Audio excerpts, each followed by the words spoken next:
கர்ப்பிணி உயிரிழந்த சம்பவம் சோகத்தை ஏற்படுத்தியிருக்கிறது. அண்மை செய்தியை பார்த்து வருகிறோம். சென்னையைச் சேர்ந்த சுரேஷ்குமார் தனது மனைவியுடன் கொல்லம் விரைவு ரயிலில் சென்றபோது கர்ப்பிணியான அவரது மனைவி ரயிலில் இருந்து தவறி விழுந்திருக்கிறார்.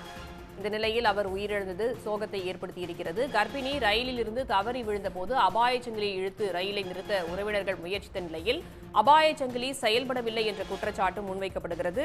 இது பற்றிய கூடுதல் தகவல்களோடு இணைகிறார் செய்தியாளர் செந்தில்துரை. செந்தில்துரை, இந்த சம்பவம் எப்போது நேர்ந்தது, எவ்வாறு நிகழ்ந்தது, விவரங்களை சொல்லலாம்.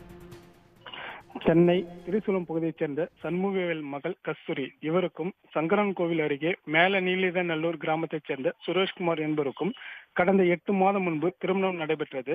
இந்த நிலையில் இவர்கள் குடும்பத்தோடு சென்னையில் வசித்து வருகின்றனர்.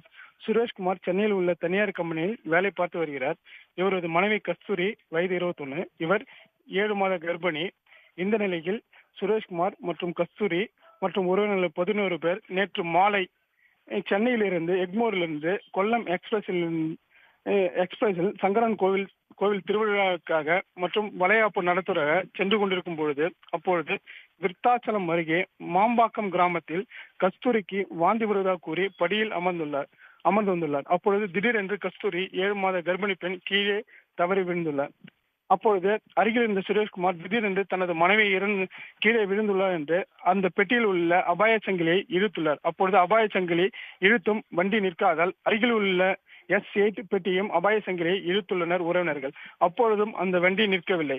பின்னர் S10 பெட்டியில் உள்ள அபாய சங்கிலியை இழுத்துள்ளனர். பின்னர் 5 கிலோமீட்டர் தள்ளி பூவனூர் கிராமத்தில் ரயில் நின்றது. இதனை அறிந்த விருத்தாசலம் இருப்பு பாதை போலீசார் சம்பவ இடத்திற்கு சென்று இறந்து போன கஸ்தூரியின் உடலை கிட்டத்தட்ட 2 மணி நேரம் எந்த இடத்தில் விழுந்தார் என்று கண்டுபிடிக்காமல் பின்னர் 2 மணி நேரம் கழித்து கஸ்தூரியின் உடலை மீட்டனர். பின்னர் மீட்டு கஸ்தூரியின் உடலை பிரேத பரிசோதனைக்காக விருத்தாசலம் அரசு மருத்துவமனைக்கு கொண்டு சென்றனர்.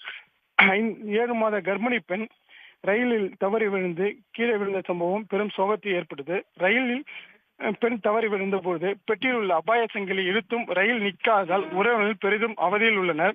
5 கிலோமீட்டர் தள்ளி ரயில் நின்றதால் பெண்ணை காப்பாற்ற முடியவில்லை என்ற உறவினர்கள் குற்றச்சாட்டு கூறுகின்றனர். தகவல்களுக்கு நன்றி செந்தில்துரை. உடனுக்குடன் செய்திகளை தெரிந்து கொள்ள சன் நியூஸ் பெல் ஐகானை கிளிக் பண்ணுங்க.